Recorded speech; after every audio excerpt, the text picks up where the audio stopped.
Good afternoon po sa lahat. So ngayon po tuturo ko sa inyo kung paano ba natin magagamit yung bagong HR journal po natin or HR 7 days journal para sa mga new employee po natin. So una po sa lahat, kailangan nyo pong i-click yung SCIP. After po nating i-click ang SCIP, mag-scroll down po tayo sa may baba, sa may shortcuts links. Hanapin nyo po yung HR journal and then click natin to. Ika-copy po natin yan and then isasend po natin doon sa new employee natin. Kasi po, ang 7 days journal natin na nakalink is 1 email at a time lang. So, ibig sabihin po, hindi po natin pwedeng i-open to sa isang email lang. So, pagka na-copy na po natin, example, isasend po natin doon sa mga new employee po natin. So, yan, paste lang natin sa kanila.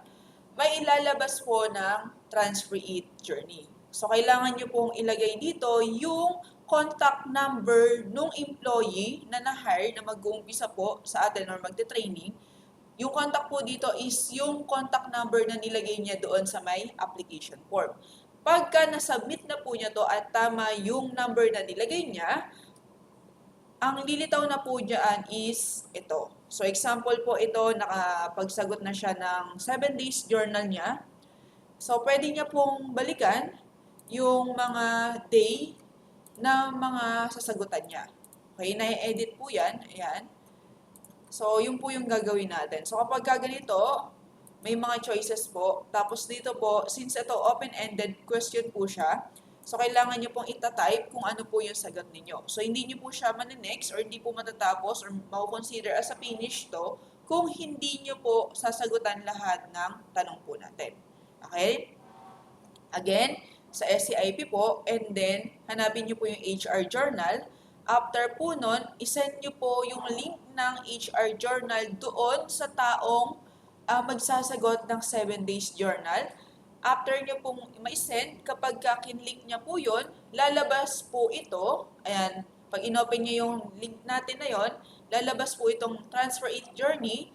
After po nun, kailangan niyang i-indicate dito yung number na nilagay niya doon sa my application form. Kapag po tama yung number na nilagay niya doon sa my application form at nahanap po niya or nahanap nitong ating transfer it journal or transfer it system, ang lilitaw na po doon ay itong pinaka-journal na po natin.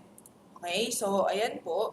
So, kung nag-start siyang mag-open dito ng day 1, yung day 1 po niya is lilitaw. Pagka day 2 na po niya in-open to, lilitaw po yung day 2 hanggang matapos po yung day 7. Ang kagandahan po dito, pwede niyang i-edit yung sagot niya just in case na meron siyang gustong palitan hanggang matapos po niya yung 7 days training po niya. So, ganun po yung gagawin natin. Hindi na po tayo mag-print ng papers na galing sa docs para pasugutan doon sa mga new employee po natin o sa mga trainings po natin. Okay? So, ganun lang po yung gagawin. And if you have any concern po kung hindi po mahanap yung number or lumitaw po na not found yung number na gagamitin nyo pero same po doon sa number na nilagay nyo sa application form, pwede po kayong mag-raise ng concern sa HR para po ma-check natin kung ano po yung error. Okay? So, yun lang po. Thank you!